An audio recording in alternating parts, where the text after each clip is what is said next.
সারাদিন ডিউটি করার পর রাত্রেবেলা রুমে এসে একদমই কিছু রান্না করতে ইচ্ছা করে না, কিন্তু কি করবো, আমাকে রান্না করতেই হবে।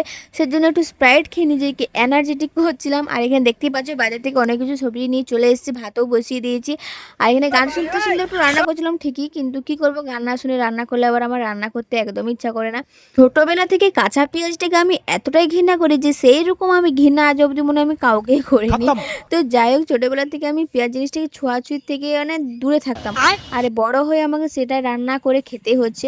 কি আর করব, বড় হয়েছি, করতে তো হবে। আমি আগেই বললাম যে রাত্রেবেলা এসে এতটাই টায়ার্ড থাকি যে আমার আর কিছু রান্না করতে একদমই ইচ্ছা করে না। সেজন্য একদম হালকা রান্না করেছি, আলু মাখা ভাত আর ডিম ভাজা।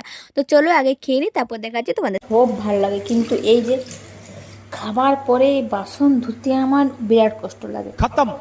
রান্না করে নেবো, খাবার খাই নেবো, সব ঠিক আছে, কিন্তু এই যে এগুলো খাওয়ার পর ধোয়া যে কতটা কষ্টের, যারা ধুই তারাই জানে। কি আর করবো, এখন কিছু করার নাই, আমাকে ধুতেই হবে। তো কাদের কাদের আমার মতন খাবার পর এই বাসনপত্র ধুতে কষ্ট লাগে অবশ্যই কমেন্ট বক্সে জানাও। खत्म। Bye bye Tata.